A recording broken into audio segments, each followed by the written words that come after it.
കഴിഞ്ഞ കുറച്ച് ദിവസങ്ങളായി കേട്ടുവരുന്നതാണ് PM ശ്രീ വിവാദം. PM ശ്രീ പദ്ധതിയുടെ പേരിൽ ഇടതുപക്ഷം രണ്ട് ചേരിയായി തിരിഞ്ഞ് വ്യത്യസ്ത അഭിപ്രായങ്ങൾ പ്രകടിപ്പിക്കുകയാണ്. യഥാർത്ഥത്തിൽ എന്താണ് PM ശ്രീ പദ്ധതി? സംസ്ഥാനത്തിന് ഇതുകൊണ്ട് ഗുണമാണോ ദോഷമാണോ? CPIയും പ്രതിപക്ഷവും ഉൾപ്പെടെ എതിർപ്പ് പ്രകടിപ്പിക്കുന്നതിന്റെ കാരണം എന്താവാം? ഈ ഒരാഴ്ചക്കാലം നടന്ന സംഭവവികാസങ്ങളുമായി വാരാന്ത്യ കാഴ്ച. ഏവർക്കും സ്വാഗതം.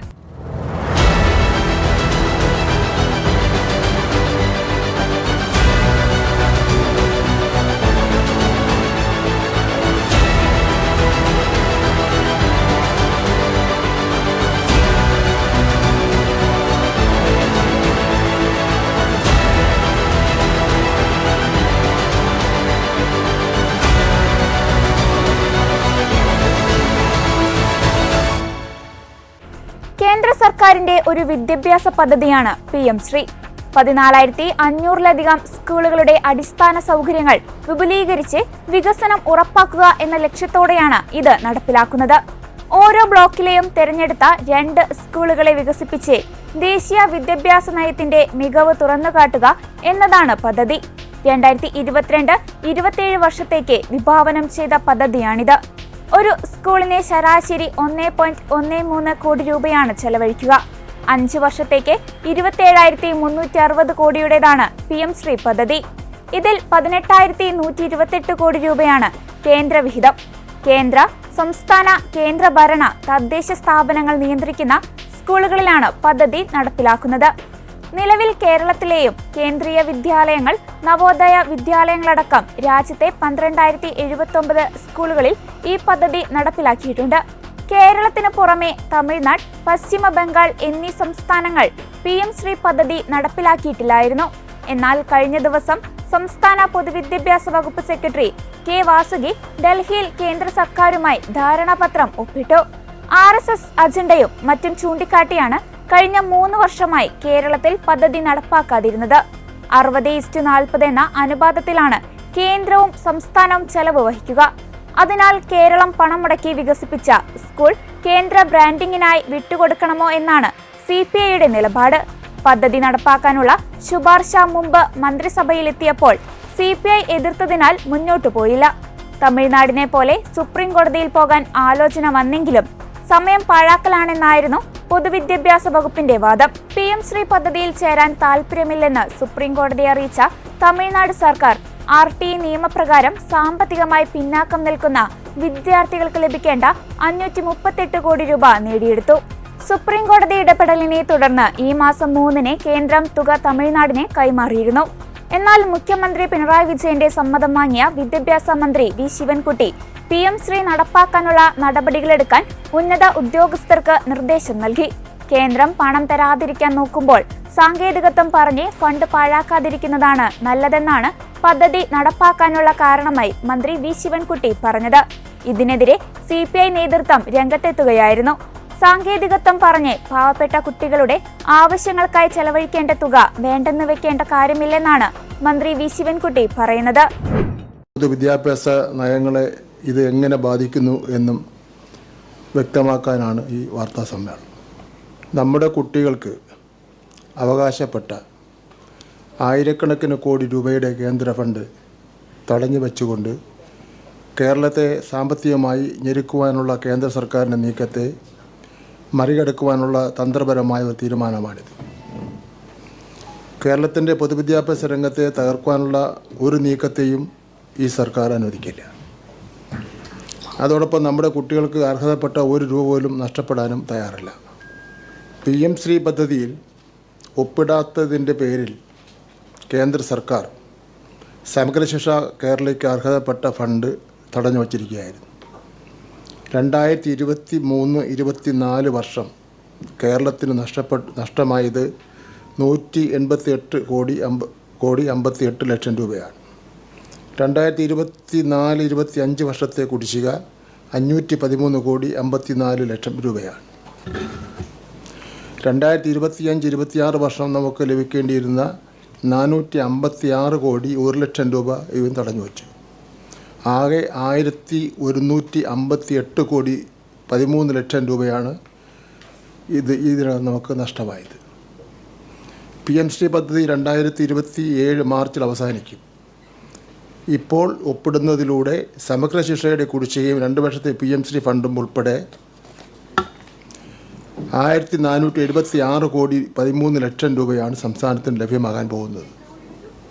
1476 കോടി 13 ലക്ഷം രൂപയാണ് സംസ്ഥാനത്തിന് ലഭ്യമാകുവാൻ പോകുന്നത്.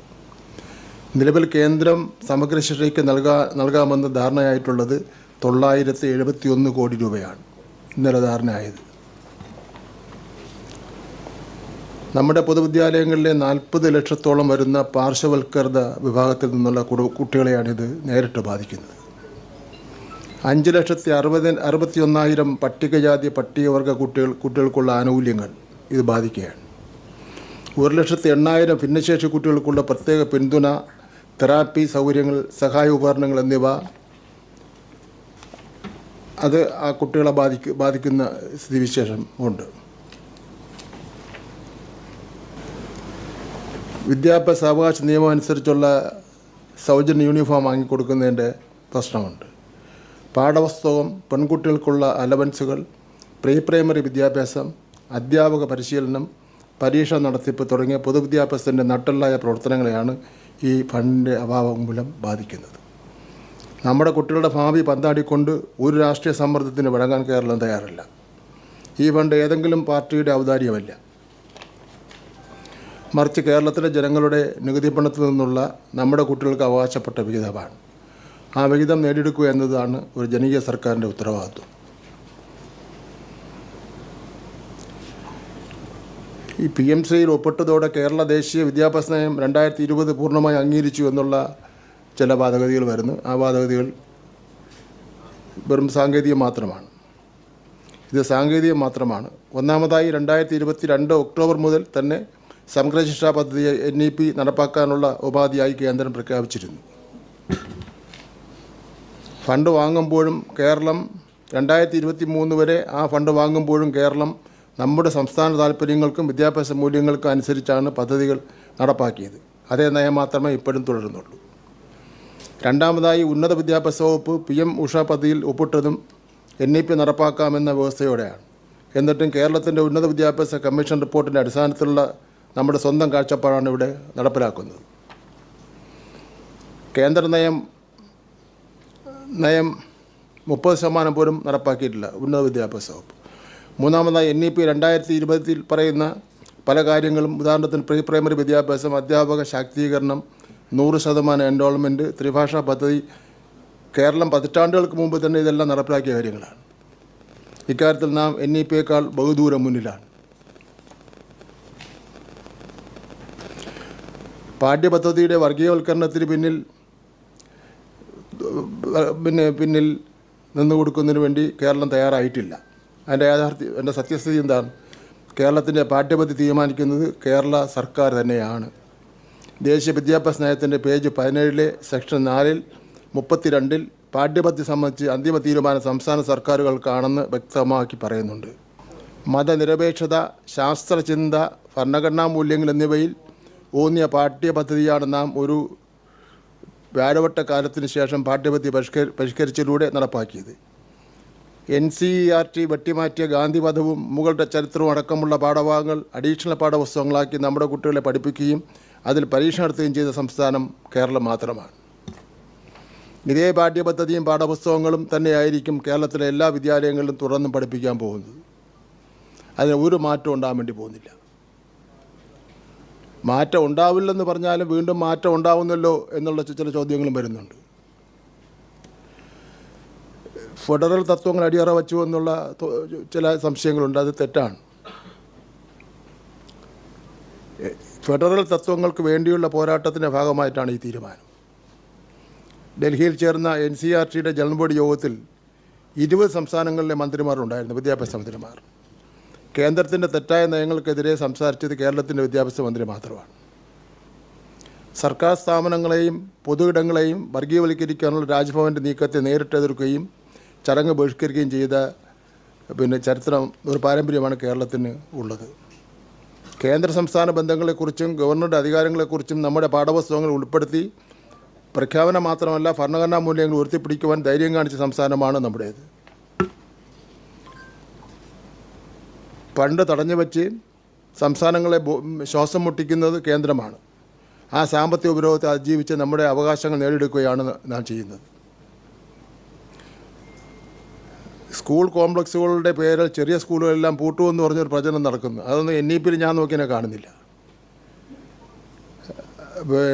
യഥാർത്ഥത്തിൽ കേരളത്തിൽ ഒരു സ്കൂൾ പോലും അടച്ചുപൂട്ടില്ല. പൂട്ടിയ സ്കൂളുകൾ തുറന്ന പാരമ്പര്യമേ കഴിഞ്ഞ 9 വർഷക്കാലമായി ഇടതുപക്ഷ ജനാധിപത്യ മുന്നണിക്കുള്ളത്. ഇപ്പോഴും പാലക്കാട് ജില്ലയിൽ ഒരു സ്കൂൾ അടയ്ക്കാൻ വേണ്ടി വന്നു. എയ്ഡഡ് സ്കൂളാണെങ്കിൽ പോലും അടയ്ക്കാൻ പറ്റില്ല എന്നുള്ള നിലയിൽ തീരുമാനിച്ച് എന്നെയും രാജേഷ് മന്ത്രിയും ചുമതലപ്പെടുത്തിയിരിക്കുകയാണ്. അത് തുറക്കുന്നതിന് വേണ്ടിയുള്ള നടപടി സ്വീകരിക്കുന്നതിന് വേണ്ടി. അങ്ങനെ ലയിപ്പിക്കുന്ന ഒരു സ്ഥിതിയെ നമ്മുടെ മുന്നിൽ അജണ്ടയില്ല. പ്രധാനമന്ത്രി സ്കൂൾ ഫോർ റൈസിംഗ് ഇന്ത്യ എന്നതാണ് PM ശ്രീയുടെ പൂർണ്ണരൂപം. ഈ പദ്ധതിയിലേക്ക് തിരഞ്ഞെടുക്കപ്പെടുന്ന സ്കൂളുകളിൽ കേന്ദ്ര സർക്കാർ നടപ്പിലാക്കിയ ദേശീയ വിദ്യാഭ്യാസ നയവും കേന്ദ്ര സിലബസും നടപ്പിലാക്കേണ്ടി വരും. ഇതിനൊപ്പം PM ശ്രീ എന്ന ബോർഡും പ്രധാനമന്ത്രിയുടെ ചിത്രവും സ്കൂളിൽ സ്ഥാപിക്കണം. ഇതിലെ ബ്രാൻഡിങ്ങിനോടും ദേശീയ വിദ്യാഭ്യാസ നയത്തോടുമാണ് സംസ്ഥാന സർക്കാരിന് എതിർപ്പുണ്ടായിരുന്നത്. ദേശീയ വിദ്യാഭ്യാസ നയം RSS അജണ്ടയാണെന്നാണ് മുമ്പ് CPM-ഉം CPI-യും എല്ലാം നിലപാടെടുത്തിരുന്നത്. ഈ സ്കൂളുകളിൽ സംസ്ഥാന സിലബസിന് പകരം NCERT-യുടെ സിലബസ് അനുസരിച്ചാകും പഠനം നടത്തേണ്ടത്. RSS സങ്കല്പത്തിലുള്ള ദേശീയത അടിച്ചേൽപ്പിക്കുക, ഹിന്ദുത്വാശയങ്ങൾ പ്രചരിപ്പിക്കുക, സംസ്ഥാനങ്ങളുടെ അധികാരങ്ങൾ കവരുക, സംസ്ഥാനങ്ങളുടെ നിയന്ത്രണത്തിലുള്ള പൊതുവിദ്യാലയങ്ങൾ കേന്ദ്ര നിയന്ത്രണത്തിലേക്ക് പോകും തുടങ്ങിയവയാണ് ഇതിനെതിരെ ഉയരുന്ന ആരോപണങ്ങൾ. അതേസമയം PM ശ്രീ പദ്ധതിയുമായി ബന്ധപ്പെട്ട വിവാദത്തിൽ പ്രതികരിച്ച് CPI സംസ്ഥാന സെക്രട്ടറി ബിനോയ് വിശ്വം. PM ശ്രീയിൽ നിലപാട് കടുപ്പിക്കുകയാണ് CPI. LDF തീരുമാനം ആരോടും ചർച്ച ചെയ്യാതെയാണെന്നും ബിനോയ് വിശ്വം തുറന്നടിച്ചു. ഇതല്ല LDF-ന്റെ ശൈലി, ഇതാകരുത് LDF-ന്റെ ശൈലി. മുന്നണി മര്യാദയുടെ ലംഘനമാണിതെന്നും ബിനോയ് വിശ്വം വാർത്താ സമ്മേളനത്തിൽ പറഞ്ഞിരുന്നു.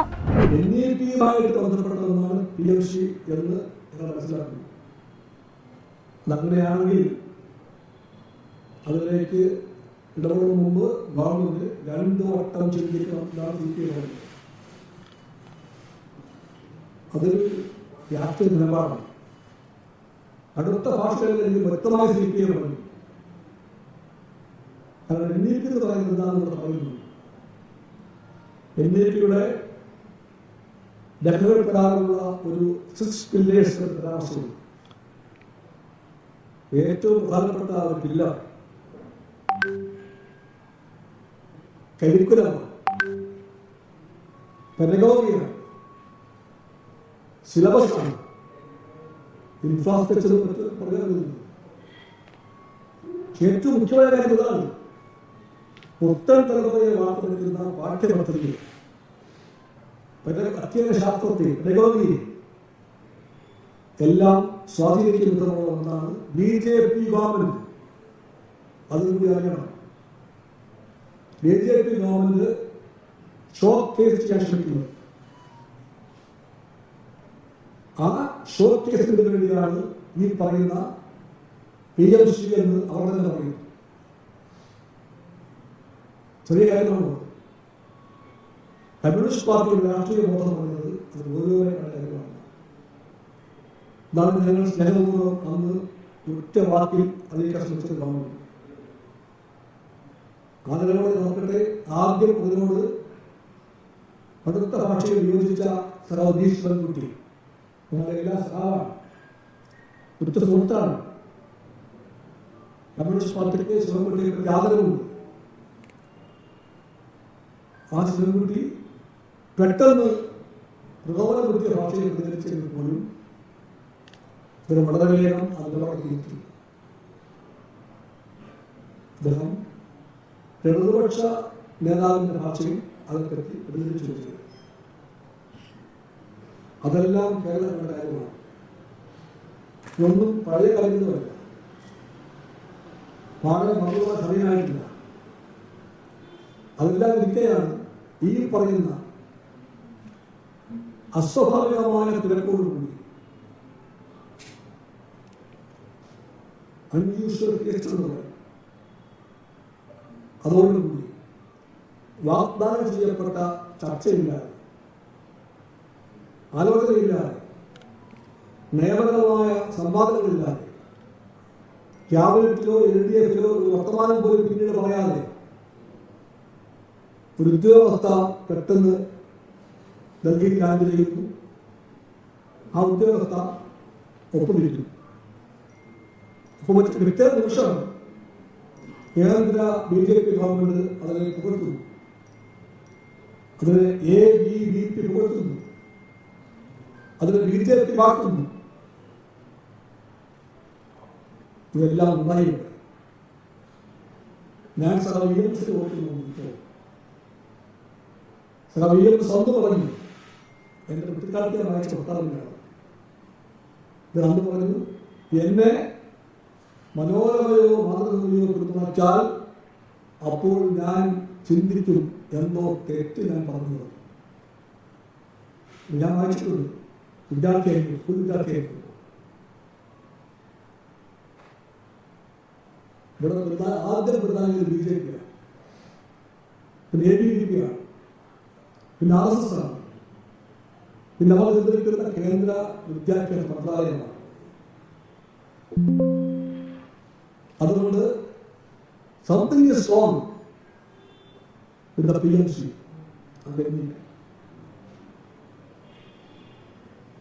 അതുകൊണ്ടാണ് കമ്മ്യൂണിസ്റ്റ് പാർട്ടി ആവശ്യപ്പെട്ടത് ആവശ്യമായ ചർച്ചകൾ വ്യക്തതകളും സംവാദങ്ങളും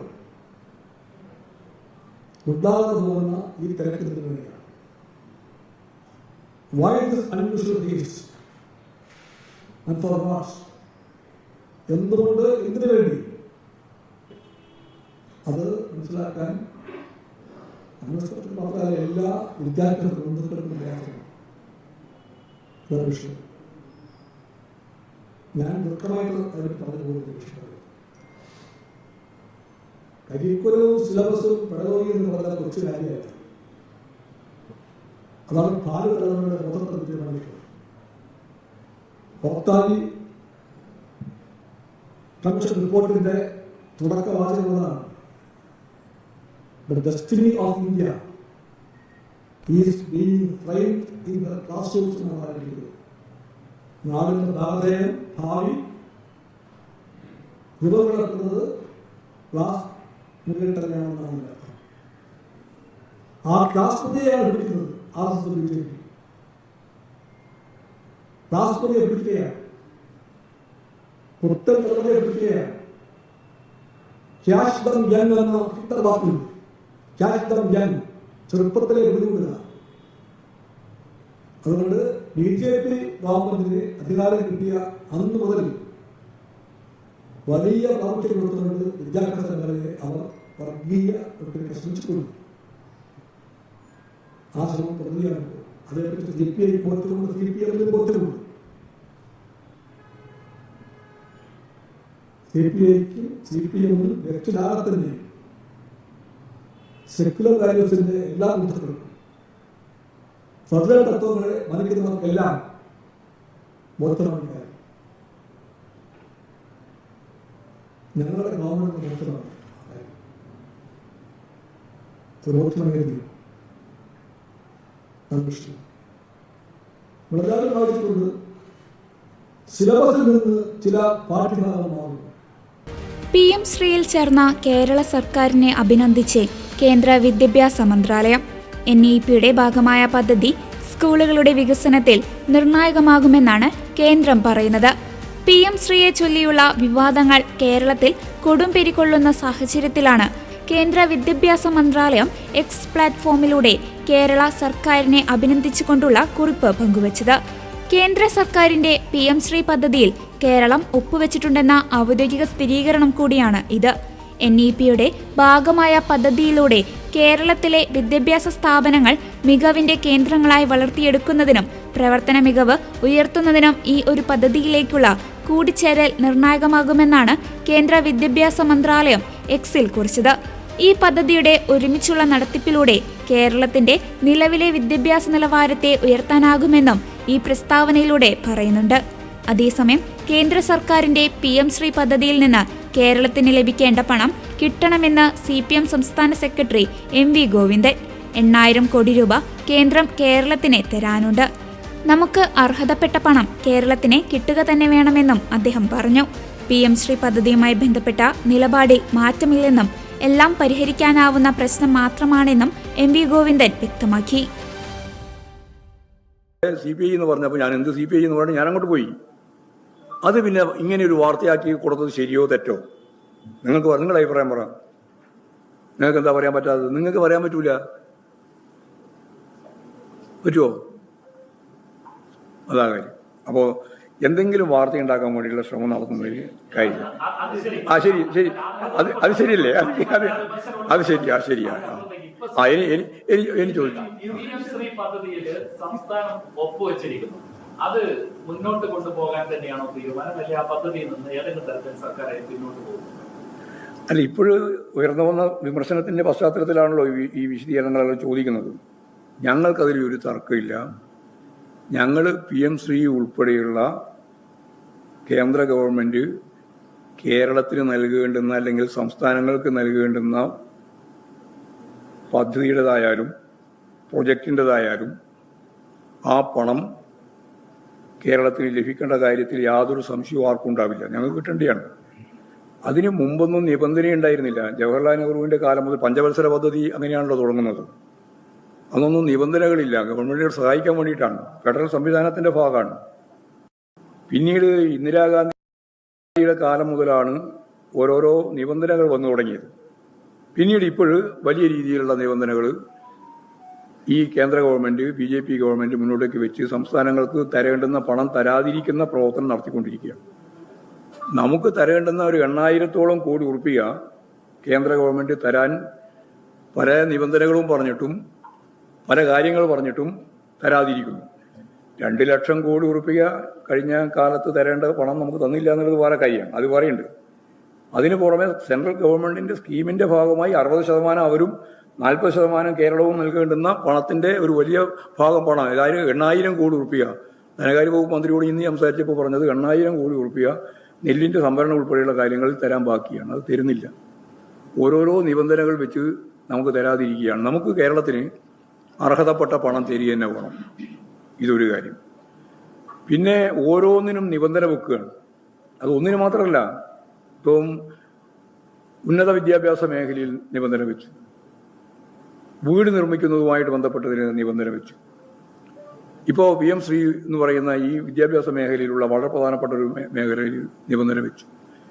എല്ലാം നിബന്ധന വെച്ചുകൊണ്ട് ഇങ്ങനെ കേരളം ഉൾപ്പെടെയുള്ള സംസ്ഥാനങ്ങളെ അതിശക്തിയായിട്ട് ബാധിക്കുന്ന രീതിയിൽ നിലപാടുകൾ സ്വീകരിച്ചുകൊണ്ടിരിക്കുകയാണ്. ആ നിലപാടുകൾ സ്വീകരിക്കുന്നതിനെ ഇവിടെ യഥാർത്ഥത്തിൽ ഏത് ഗവൺമെന്റും ഫെഡറലിസത്തിന്റെ ഭാഗമായിട്ടുള്ള കാര്യം മുന്നോട്ടേക്ക് വെക്കുമ്പോൾ ഈ നിലപാടിനെ എതിർക്കണ്ടല്ലേ? കോൺഗ്രസ് നിലപാടിനെ എതിർക്കുന്നുണ്ടോ? കോൺഗ്രസ് ഇവിടെ ഇപ്പോൾ സമരം നടത്താൻ പുറപ്പെട്ടിരിക്കുകയാണ്. വളരെ വിചിത്രമായ കാര്യം. കോൺഗ്രസിന് ഒരു അക്ഷരം ഉണ്ടാൻ അവകാശമില്ല. കോൺഗ്രസിന്റെ കാലത്ത് തന്നെയാണ് BJPയുടെ കാലത്ത് കോൺഗ്രസ് എല്ലാം അംഗീകരിച്ചതാണ്. ഇന്ത്യയിൽ ആദ്യമായിട്ട് PM ശ്രീ പദ്ധതിയിൽ ഒപ്പിട്ട ഗവൺമെന്റ് കോൺഗ്രസ് ഭരിക്കുന്ന സന്ദർഭത്തിൽ രാജസ്ഥാൻ ഗവൺമെന്റാണ്. ഇപ്പോൾ PM ശ്രീ എന്ന് പറയുന്ന ഈ വിദ്യാഭ്യാസ മേഖലയിലുള്ള വളരെ പ്രധാനപ്പെട്ട ഒരു മേഖലയിൽ നിബന്ധന വെച്ചു.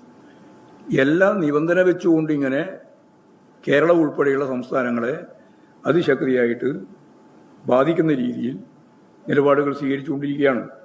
ആ നിലപാടുകൾ സ്വീകരിക്കുന്നതിനെ ഇവിടെ യഥാർത്ഥത്തിൽ ഏത് ഗവൺമെന്റും ഫെഡറലിസത്തിന്റെ ഭാഗമായിട്ടുള്ള കാര്യം മുന്നോട്ടേക്ക് വെക്കുമ്പോൾ ഈ നിലപാടിനെ എതിർക്കണ്ടല്ലേ? കോൺഗ്രസ് നിലപാടിനെ എതിർക്കുന്നുണ്ടോ?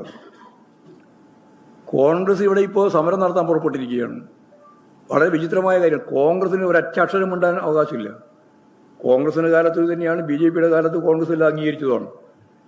ഇന്ത്യയിൽ ആദ്യമായിട്ട് PM ശ്രീ പദ്ധതിയിൽ ഒപ്പിട്ട ഗവൺമെന്റ് കോൺഗ്രസ് ഭരിക്കുന്ന സന്ദർഭത്തിൽ രാജസ്ഥാൻ ഗവൺമെന്റാണ്. കർണാടകത്തിൽ ഇപ്പോൾ അവരെ ഭരിക്കുന്നുണ്ട്. അവിടെയുണ്ട്, തെലങ്കാനയിലുണ്ട്. അത്രയിലെ സംസ്ഥാനമുള്ളൂ. ഇപ്പോൾ മുമ്പത്തെ പോലെ സംസ്ഥാനമില്ല. അവിടെയെല്ലാം ഒപ്പിട്ടിട്ടുണ്ട്, അവിടെയെല്ലാം നടപ്പിലാക്കുന്നുണ്ട്.